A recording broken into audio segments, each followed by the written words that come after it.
Hi, everybody. Welcome to By the Way to Purposeful Procurement. With me, Philip Ideson. I'm joined in this episode once again by both Rich Ham, CEO of Fine-Tune. Welcome, Rich. Hello, Phil. Thank you. And Kelly Barner, my partner at Art of Procurement. Kelly, thanks for joining us. Glad to be back with you both. Now, we're about halfway into our adventure and our journey with By the Way. And the last 3 episodes since we spoke with, since we spoke collectively, the three of us, we were joined by David McCarty. We talked a little bit about GPOs, and then we were joined by a collection of 4 tuners, fine-tune experts in a variety of different categories. Now, in today's episode, we're going to transition to kind of talk about what's next. But before we do that, I do just want to come back to the last 3 episodes that we recorded and just, what's the main things that you were kind of trying to extract from those conversations? Well, I think David McCarty, through the lens of the GPO, kind of shared with us something that I already strongly suspect. I think I kind of knew from the work that we've done at Fine-Tune, but he confirmed to me and to the audience that the P&L-related harms of the flaws that exist within procurement incentives are worsening with time. He talked about how he has seen, proliferation of supplier tactics that have driven, spend up after deals go live. And that his enterprise, in the GPO world, really didn't erect barriers to those supplier tactics because there wasn't really an incentive to do it. Either a demand from their customer because they weren't measured on what actually happened at the P&L level, but rather projections of savings. And so the suppliers figured out, I just got to win this business. I got to somehow get a deal in place, and from there I will successfully drive spend up, drive margin up. And so these flaws are worsening with time, and of course, why wouldn't they be? If suppliers figure out that that's the path to optimal growth and profits, they're going to follow that path. Mm-hmm. And so the episodes with the Fine-Tune executives, the tuners, I'm happy to hear you use our terminology, Phil. I think they showed us some specific examples of the why and how. You've got this proliferation of supplier margin grabbing tactics, attacking a vulnerable customer base. And they gave us a range of examples of what those suppliers are doing. There were some common threads: charging for products that don't exist or services that aren't being performed. And that points, once again, I think, back to a couple of fundamental problems. You could say the problem is bandwidth, leaned out departments that just don't have the bandwidth to engage in the joust with their vendors the ways that they might have going back 20 years.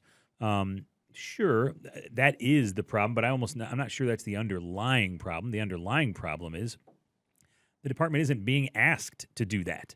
The incentives don't revolve around really engaging in the joust with their vendors over what happens in terms of the money exchanging hands. It's more, the departmental definitions of savings, this key metric, don't tie out to the P&L. They don't tie out to bottom line interest far too often.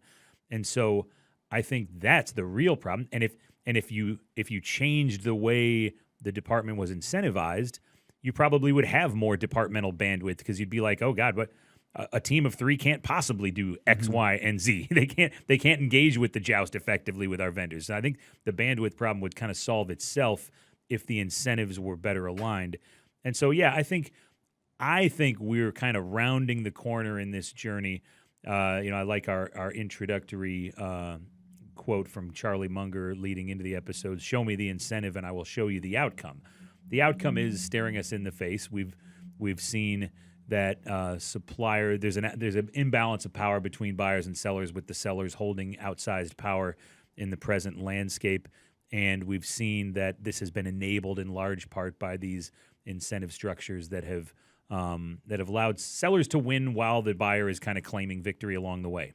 And so I think now we're turning the corner a little bit and looking forward to the rest of the season. But those were my reactions to answer your question to the last couple of conversations. Yes, there are flaws, and those flaws are worsening with time. So if we've established the flaws, we've established that the problem is getting bigger, and we certainly see, we've talked on the podcast, and we've had an event talking about this around doing more with less is becoming an even bigger problem. So things aren't getting any easier for procurement, and suppliers are finding ways to take advantage of that even further. My question for Kelly, and Kelly can drive us into a conversation around this, is like, where do we go next? What's the next leg of the conversation as we start to seek, okay, what can we do about this? Well, and I do think where we go from here is really interesting about the options we have available to us right now. Certainly, you don't have any conversation about procurement, but probably not any conversation about anything without AI coming into it. And so I do think there's something to be said for the introduction of a new way to potentially meet certain needs, giving us the opportunity we need to pause and make sure we're a little bit more purposeful. Not to play on the show name here, but this idea is connected, that every choice that we make should be purposeful in terms of the business outcomes that we drive, but the methods that we choose to drive those outcomes. And I think some of the systemic flaws, some of the very long-standing challenges that we've faced, I do think enough is going to be changed through AI, through automation, that this is an opportunity for us to, if not completely solve the problems we've had from the past, at least not either continue them or make them worse as we start to scale our impact more quickly through the use of AI.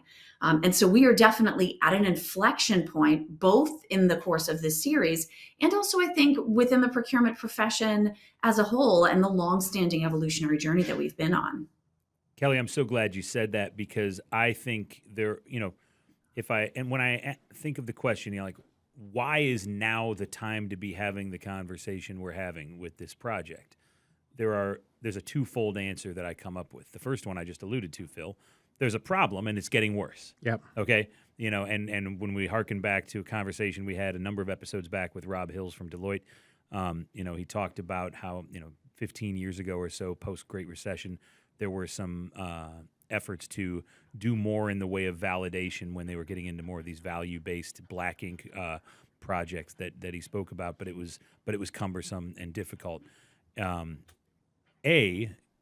case for, like, the problem of this gap between negotiation and execution that is enabled by the incentive flaws that we're discussing has been worsening with time.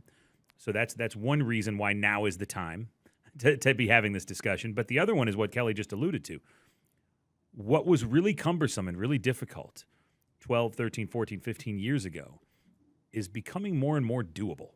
And so you have a problem more worth solving and a solution that's more attainable, all happening now in real time here. Of course, it's the right time to be having this discussion. And, I think that there should be conversations in the series of episodes that's upcoming, let's say the next 6, 7, 8 episodes, where we are considering how AI and technology can play a role in this new and better way forward. I do think there's one kind of stopping point before we get there, if I might recommend it here, and that is this. One of the most common gripes or frustrations that I hear from procurement folks is, I drive value in so many ways for my organization, and yet I'm only measured in this one really narrow, limited, and often dysfunctional and flawed way. And I wish my incentive plan was geared around all the value I bring to the company, because then people would see it. For one, there would be this metric. They'd go, wow, look at what Pat the purchaser, look at what Bob the buyer did, and it really reflected the true sum total of the value they brought to the organization, rather than this misdefined, ill-defined savings that the business may go, did that even manifest in the P&L or not? Did it stick over time? Was there real lasting value there? I don't even know. Okay? And so I would like to ask the question, because we've pretty clearly established that the flaws in the system today do have harms as it relates to the P&L. But when I think of all the forms of value creation that a procurement department can drive for an organization, I think well beyond the P&L. I think, as you just alluded to, Phil, I think of decarbonization and sustainability. I think of social impact. Most businesses have social programs that they care very much about, okay? Procurement can play a hugely activist role in growing, advancing what businesses are doing with their social impact work. I think of risk mitigation that may not have a P&L impact today, but may have one over a 10, 20, 30-year horizon. If there is a way to weave all these elements into this future state where we've done away with the word savings even, and we're in this future state where the metric is value, and that's what procurement is pursuing at all times, value. And in one company, that value may have a 6-plank definition. In another company, it might have a 12-plank definition. But where that's what's being pursued, I think that's a healthier future state. So before we go there, I'd like to ask the question, and I genuinely don't know the answer, but I've had enough conversations with people to kind of get a sense of, I think the answer is yes. Here's the question. Are the same flaws that we've been talking about, that we know are doing harm to procurement's ability to be optimally P&L and ownership minded, are those same flaws in the system also hindering procurement's ability to drive value in other ways? Sustainability, social impact, risk mitigation. I suspect the answer is yes, and yet I want to explore that question in the upcoming episodes with some experts that I think will have some great thoughts on the topic. And I think that the incentives ultimately need to be driven from outside of procurement onto procurement. It's not something that we can just do ourselves. Yeah. So that's going to be kind of an interesting discussion of organizations who have been successful in doing that. How did they do that? Did it come from procurement? Was it because of the organizational culture that was not necessarily in the control of the folks in procurement? Were there things that they could do that they did do to help influence how the incentive structures changed? Because really that's what we're ultimately looking at. And I think it's, as we go into kind of the next leg of the journey, I'm really interested to hear about, okay, what can we be doing differently then? Or what are the things that some organizations that have worked in some organizations that we can learn from? Because that's going to start to give us a roadmap about, okay, what can we do about this? I really like the comment that you said about, value means different things to different organizations, obviously. Well, should there be 6 things on here of value drivers, and they're weighted differently based on organizations, but those remain the same? There was one that you were talking about risk, you were talking about social impact, sustainability, decarbonization. There's general business strategy. I remember having a conversation with a chief strategy officer, and it was some training that we facilitated on behalf of a client. And he told his procurement team, look, the number one value that you can have for me is help scout merger and acquisition targets in your supply base. That means more to us than saving 3%, because this is the trajectory of our business, and we need to find people that we can buy that fit this profile. If you do that in your day-to-day, work with suppliers and can bring us some targets, that's more valuable to us as a business. And you would never think of that until you have that conversation. So it's finding out things like that that's important. And it sounds hard, but almost always there's a way to assign a monetary value to these forms of value creation. It's cumbersome work, of course, but what did Oliver Hurry tell us about the carbon pricing work that's been conducted by legions of brilliant people to kind of assign dollar values to a metric ton of carbon taken out of a supply chain? That's really hard work, but it's not impossible work. It's doable. And if you can build plans that account for all the ways that procurement can drive value, and then make that your system of incentivizing your people, you would think, as Charlie Munger would tell us, that show me the incentive and I'll show you the outcome. The outcomes should get better. And Kelly's point earlier about AI, not to say that AI is the silver bullet for all ills, but what's really interesting, and Kelly and I we're creating a lot of content related to this. We talk to a lot of people related to it. Yeah. It's not necessarily the AI itself, but there is now new technologies that are enabling us to do things faster than we're able to do before. That then may make something that was really hard 10 years ago a little bit easier. So it's actually something that's more realistic that we can go and do that. Like, are there tools that will help us do invoice level reconciliation of savings that's achieved against what a savings that was reported at the time of contracting, things like that. If we start to find ways that we can do that, then that brings us into a position where we can demonstrate value in a way that's trusted more, and that helps us from a perception perspective. So interested to explore that as well. And Totally it forces agree. us to think about things differently, right? Yeah. As you get new options and ways of solving longstanding and existing problems, it's sort of like, to me, the old business school exercise where you always have the option to do nothing, right? That sometimes it actually takes the person the most plugged into the situation and the long-term vision to say, actually, for all these ideas, I think the best thing for us to do right now is nothing. And certainly AI is not doing nothing, but the way that we can plug it into the challenges that we face is going to force us to think completely differently about, why are we doing this? How are we going to measure the cost of doing this? How are we going to measure the benefits of doing it well? It's going to force us to rethink both transactional and strategic things.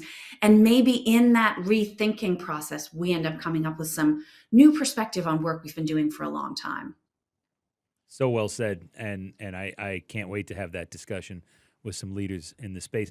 Phil, as we approach the end of the first half of our By the Way journey here, I have to say, and I think the AOP listener, especially your longtime listeners, will appreciate this, that you have in Kelly a partner who does so many of the little and big things that help a business run. And when you and I hatched this idea, but I brought it to you, and then you mentioned it to Kelly. And the first time I spoke to Kelly about the project, I could see there was some level of trepidation. She was immediately going, as a smart person would, to all the logistical challenges. Like, there's a reason that most industry podcasts are not serial in nature, with one episode building on the next. And I think it might be fun, Kelly, first of all, I'd like to just get your reflections on, like, what's it been like so far to try to tackle a project like this that has been serial in nature, as opposed to episodes that are all kind of under the procurement umbrella but disparate in a way and not following a story arc. And then also just thank you from me and Phil for keeping us all on track, on path throughout this project. You have done yeoman's work, throughout the project. So thank you from all of us. But also, how's it been? What's been your experience so far in this project? So first, I have to ask: can I get an official ruling from Jacob and Dan in the control room? What is the family content rating on this show? Okay, I'm hearing that it's G, maximum PG-13. All right, that'll give me a context for my comments. No, you know what? It actually ties back to what I was saying just now about the entry of AI into procurement. You get new challenges, new opportunities to create things, and it challenges you to think differently about the way you've always done very similar things. We have, for years now, we're very, very close to 800 episodes, right, at Art of Procurement. And when you do them as individual standalone episodes, you approach it very differently. I will also say that a lot of the work we've done in the past certainly prepared us to bring the creativity, the flexibility. I have added a few gray hairs. I've got a few up here on camera with me. But I think the thing is, if you love doing sort of the serial approach, talking to people, going in with a sense of scope, but not necessarily going in with a predisposed notion of what you're going to hear, there is so much to be learned. And hopefully, Rich, you and your team, in going through this process with us, have picked up on something that Phil and I have learned and that we have talked about. So many times people think podcasting is about talking, and that's sort of the most visible, active part of it. Podcasting is about listening and planning. And both of those are so much harder than talking. But when there are interesting things to be figured out and interesting things to be shared, that makes the journey, if not easy, at least totally enjoyable. So it has been an absolute pleasure so far. I can't believe we're already halfway. Yeah, couldn't have said it better myself, Kelly. And I can just, I've been perpetually amazed at your proficiency of keeping us on path here, because I don't know what I'm doing. I've never done anything remotely like this, and have just kind of along for the ride. And yet I have even felt in the process of pre-interviewing guests, talking with them about, do you have thoughts on this topic? Would you be a good guest? What's the best way that we can curate a good discussion with you that our listeners will benefit from? Like, I have felt even like I can't get a breath when as soon as we're done with an episode, it's on to the next, and it's like, oh God, and will there be a communications approval process, and how how close to the release date will that push us? It's a hell of a ride. It's a roller coaster ride, but it's your listeners should know that there is a lot of work that goes in to putting out the content that they listen to on Art of Procurement, the behind the scenes. That's probably never really appreciated. I have gained an appreciation for seeing it up close, and the truth, listeners, is that Phil does none of it. It's all Kelly. And that is the truth. I was about to say, that is by no means the truth. Nothing would happen if it wasn't for Kelly and our team, our operations team, and I mean, we're publishing almost a podcast a day. It's crazy. Wow. Across different platforms. We were just looking at that the other day. I think from this process, what's interesting is we have a general narrative arc that we kind of plan at the beginning of the year, a journey that we want to go on, but we don't know the bits in the middle. And so figuring out where the journey takes us, is a little bit of a journey into the unknown, and not knowing how it will all tie together, because it will all tie together based on the things that we hear along the way. Yeah. The other thing for me is, remembering it's to try and check any biases at the door, before conversations, because we're on this journey of discovery, of listening.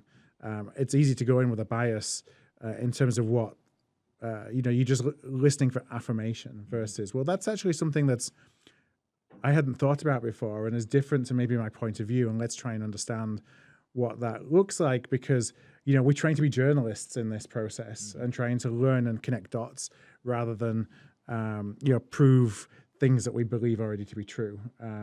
You don't necessarily need to do that so much when you're doing one-off podcasts, for example, one-off webinars. You already kind of know what the end's going to look like when you start. For this, it's very much, we got to maintain that narrative arc that we have in our minds, but we got to let ourselves be taken on a journey. Well, and I kind of had a pretty darn good sense of what was going to happen up till now, and I think you did too, to an extent, because it was, and Kelly also, because it would be kind of weird if you doing what you do had been just like wildly off base about, there's really no flaws in the system, and like, no, you thought there was something There's here. a thesis we all agree on. And so it'd be weird if we were all just wildly off base given our careers. However, I will say that what comes the rest of the way is the most unknown part. What kind of feedback will we get as we attempt to explore whether these same flaws are standing as hindrances to sustainability, decarbonization work, to social impact work, and critically, the biggest questions: what might a new set of incentive structures look like, and what kind of pushback will we get? I can already hear that'll never work. We could never do that. Okay, what would work? How do we move to this place where it's value, all value that procurement is measured by, as opposed to these flawed definitions of savings alone? And so, looking forward to to the learning, to the journey, to the unknown, and seeing where the project goes from here. Yeah, and I'd say that we're looking to stress test ideas of what we can do differently. And so, if you have ideas, you're listening to this of things that we could, as a profession, as procurement, think differently about incentives, or things that you've seen work in the real world, let us know. Reach out through all the different typical channels, email, social media. We're all on LinkedIn. We're all pretty easy to find, because we want to take those ideas and then start, as I say, stress testing. We'll see, well, there are objections over these and they're for valid reasons. So, okay, but where is the objections that the reasons may not be so valid, that there's some pieces we can pick out of that? Because then that's how we're going to start to build, from those pieces is how we're going to start to build something that, we can all kind of move forward with in the future. Agreed. All right. Well, with that said, thank you, Kelly. Thank you, Rich, as always, for joining us on the podcast. And we will be back again in another couple of weeks with our next episode. So till then, We'll talk to you all again soon. Thanks, Phil. Thanks, Kelly. We're Thanks, halfway home. everybody. Thank you.